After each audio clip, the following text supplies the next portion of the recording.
Si Duterte, sasabihin na naman ng iba, puro ka na lang. Eto, Inquirer. Bigyan ko lang po kayo ng sample, sabi ng nanay ko, Eto po yung sabi ng nanay ko. Sabi ng nanay ko. Ano po ba? Eto po mula sa Inquirer, wala po tayong dugaan dito. Duterte order us to bomb mosque, kill Muslim, DDS member. Aray ko. Kung si BBM po mga kababayan, nagtatayo po ng ospital, kung si BBM po mga kababayan, nagtatayo po ng eskwelahan, si Digong po, pumapatay ng kapwa Pilipino. Aray ko. Ayan po ay ayon sa Inquirer. Yan po ang totoo. Kaya nga sinasabi ko sa inyo, mamulat kayo mga kababayan. Dahil tayo, Pilipino tayo. Kailangan natin ng tamang tao para sa pagiging Pangulo. Tingnan nyo naman po ang ginawa ni Duterte. Siya po mismo ang nag-order na bombain ang mga mosque at para patayin po ang ating mga kamusliman. Alam ba ng mga DDS niyan? A witness who claimed to be a former member of the Baudet Squad. Aray ko. Pinatunayan din po yan, mga kababayan ni Las Cañas. Isa po siya sa saksi na ipinag-uutos sa kanila na bombain po ang mga moske ng mga Muslim para mamatay na po ang mga Muslim. Aray ko. Sa tingin nyo sa Caracas ng Pangulong Bongbong Marcos, magagawa niya po ba yan? Hindi. Kasi po ang Pangulong Bongbong Marcos, iniintindi po talaga mga Pilipino. Kaya nga po, abot-abot ang mga tulong na binibigay niya kahit na pinipake news siya. Aray ko. Tama si Lilian. Di ba? Si Robin, Muslim, tas sinusuportahan mo. Robin, hindi mo ba kayang basahin to? Hindi mo ba kayang basahin to? Tapos, ang sabi ni Robin, Aray ko. diba? Ang sabi ni Robin, kahit sunugin daw po siya, putang ina, Duterte pa rin siya. Tang-ina niyan. Anong klase pong tao yan? Diba? Anong klaseng tao po yan? Anong klaseng Muslim yan, mga kababayan? Anong klaseng Muslim ka kung ganyan ka? Kasi alam ko, pag Muslim ka, mas lamang ang pagiging Muslim mo kesa sa iba. Hindi Hindi po Si Robin, Muslim siya pero mas pinaniniwalaan niya si Digong, dinidilaan niya yung betlog ni Digong. Diba? Mas okay sa kanyang dila-dilaan po ang betlog ni Digong kesa pakisamahan niya po ang kanyang mga kababayang Muslim. Diba? Ganun katanga si Robin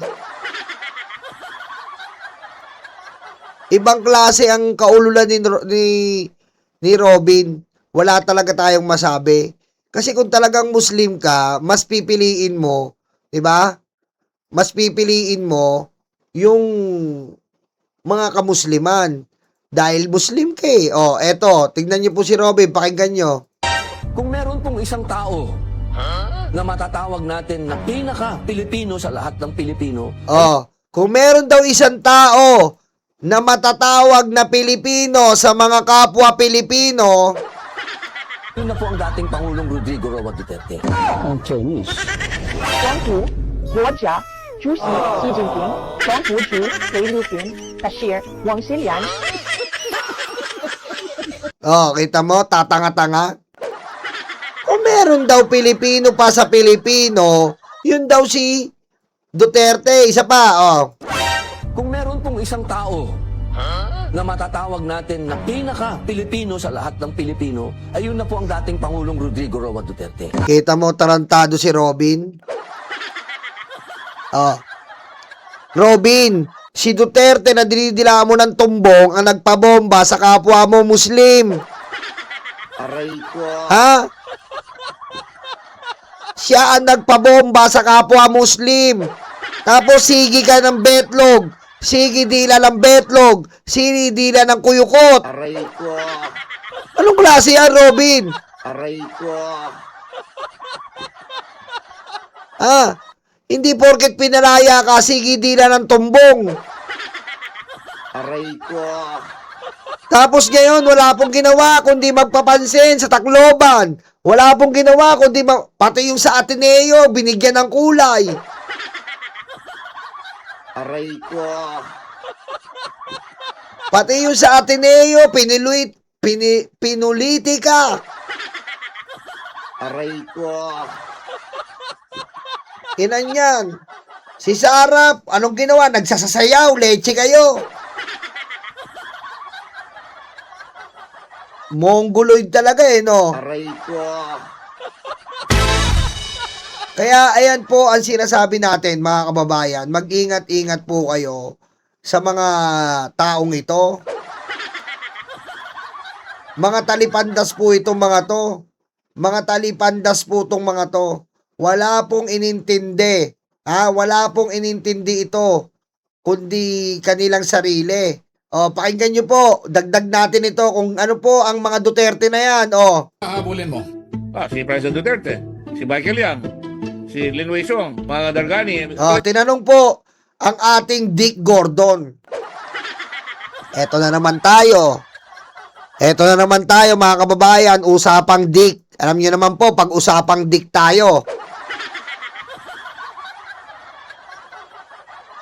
Uulitin ko sa inyo, sa mga hindi pa po nakakilala kay Dick Gordon, usapang Dick po ito. Si Dick Gordon po, ang tinayuan ni Dick to. Talagang nanigas po si Dick dito. Aray ko. Diba? Nyolo, anong tinayuan si Dick at nanigas si Dick? Nung Parmali po, diba? Nung Parmali po, investigation ng pandemic, ito po ang isa sa mga tinayuan ni Dick at tinindigan. Aray ko. Lumaki po si Dick dito sapagkat siya po ang Blue Ribbon Chairman Committee. Ngayon, pagtigas niya, nilabasan niya po. Nilabasan po siya. Nilabasan po niya ng mga ebidensya bilang Blue Ribbon. Nilabasan po niya ng mga ebidensya to at talagang sumambulat po. Diba? Sumambulat sa atin ang lumabas na nilabasan ni Dick na ebidensya. Sumambulat po yan sa lahat. Kitang-kita po natin kung gaano nagdidikitan at naglalagkitan ng mga ebidensya ng Parmali. Aray ko. Never lumambot si Dick dito. At eto nga po, nung isang linggo, in-interview ni Ramon Tulfo si Dick, matigas pa rin po si Dick, hindi nanlambot sa pinaglalaban niyang Parmali. Pakinggan po natin. Sino pa yung hahabulin mo? Si President Duterte, Kung sino daw ang aabulin niya, si Duterte. si Michael Yang, si Lin Weisong, Oh. mga Dargani. Pwede sila Dargani na demanda rin. Kalahin nyo, andun na lahat yung kotse. Nahuli na namin lahat yung kotse. Wala akong narinig na hinila yung kotse. Katulad na ng Diskaya. Kita mo? Sabi ni Dick, nandun yung mga kotse. Hindi man lang inuli yung kotse, hindi katulad ni Pangulong Bongbong Marcos. Kinuha lahat po ang kotse ng mga yan. Ibinenta. Sila Bryce Hernandez, sila Alcantara, mga Diskaya, nagsoli ng kotse. Ibinenta po yan para ipasok sa pondo ng gobyerno uli. Pero kay Digong po, wala. Kaya matigas pa rin po si Dick. Aray ko. Hinila yung mga kotse, mga Porsche, mga kung ano.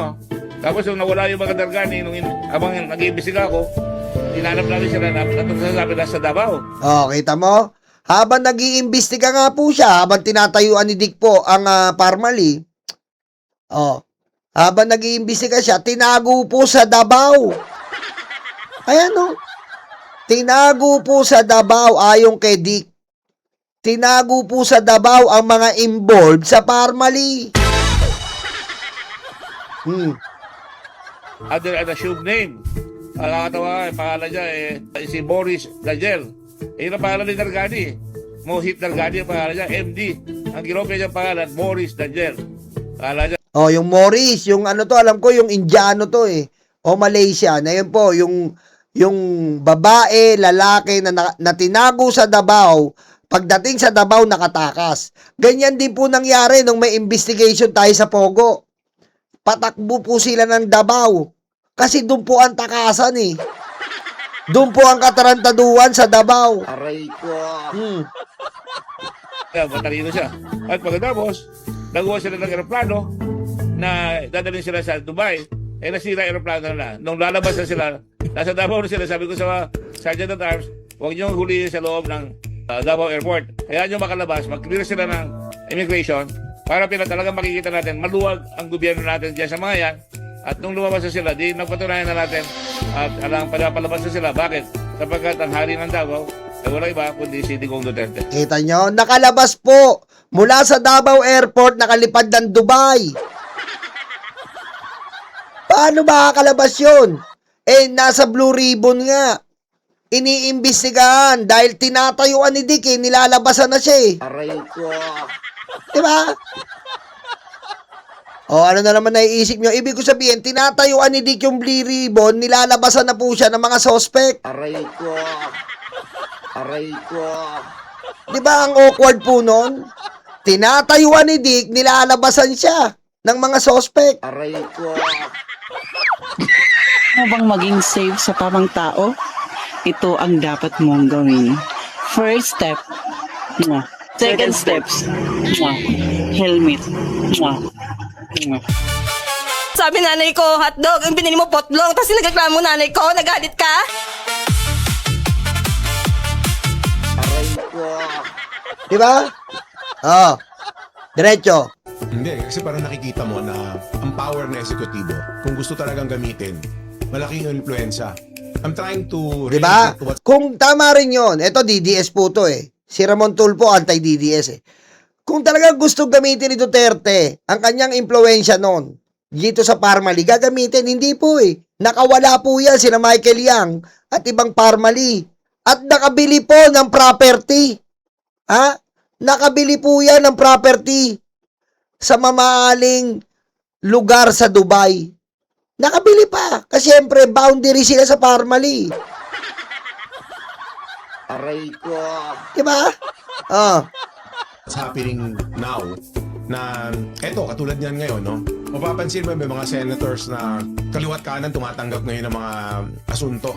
They're being accused of a lot of things. And I'm trying to think kung ito dinidiinan din ba to ng executive branch. Magtataka, no? Bigay sa kanila yun. Alam mo, ang pinakadelikado sa kanila, hindi yung decision ng ombudsman, ng impeachment. Alam kong lolokohin nila yan, eh. Pero pag lumabas yan, open media, nakikita ng tao at halata sila na hindi nila tutuluyan yan at meron silang tinutulungan, baka mangyari sa kanila katulad na nangyari kay Estrada. Nung lumabas na yung cheque sa bangko, at sinabi ng bangko may pera siya sa bangko, doon na. Nagiba na yung alleged paninindigan na ni Estrada. Kaya natuloy na yung EDSA 2, kaya natanggal si Estrada. Yan ang mangyayari dyan. Yan po ang pinaka main point. Marami po kasing kinakabahan dito po sa nangyayari po. Huwag po kayong kabahan. Dahil ngayon po, kung dati sa panahon ni Estrada, lumabas ang tao dahil sa hindi nila matanggap ang second envelope, ngayon pa po panahon ng Facebook. Diba? Ang mga Duterte po nabubuhay lang sa troll farm. Tayo ang mga totoong tao dito. Ngayon, itong mga hayop na senador na to, kapag kitang-kita na ang ebidensya at bumoto pa rin sa maling paraan para iligtas si Sara, abay mananagot sila sa taong bayan. Diba? Ibig mo sabihin, nakitang-kita mo na kinuha ni Sara ang pagnanakaw ng pera. Kitang-kita mo na dinuduga niya ang kanyang bank records. Kitang-kita mo na nagde-dethreat si Sara bumoto ka pa rin pabor kay Sara Duterte, abay iba ka na. Aray ko. Tama po si Dick. Diba? Kaya laging tama si Dick eh. Maaasahan po talaga to si Dick. Kasi si Dick maaasahan po yan.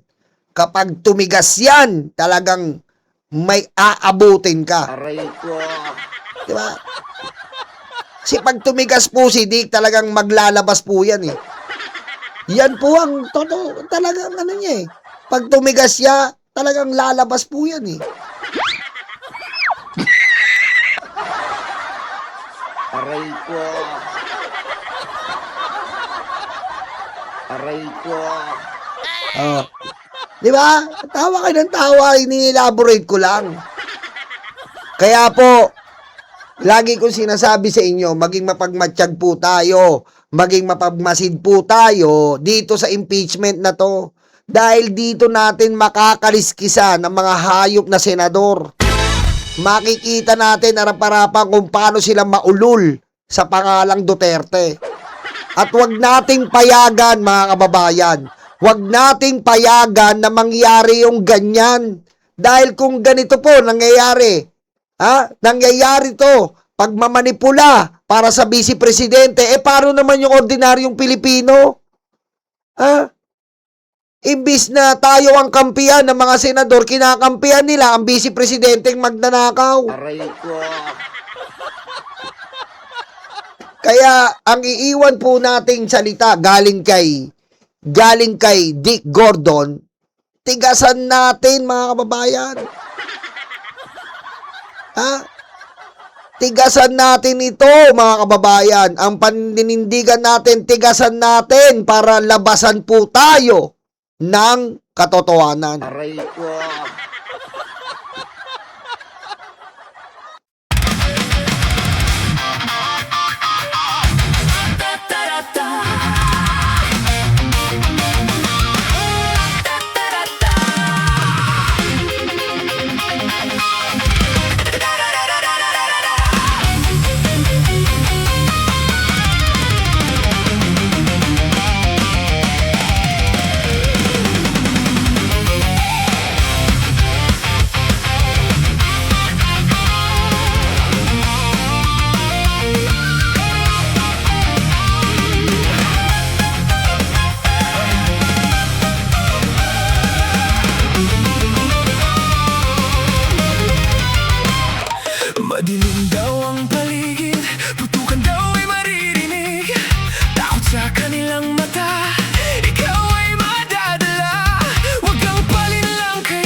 Taong bayan hindi inisip, taong bayan hindi nadinig. 10 utos kaibigan, huwag magnakaw sa tao.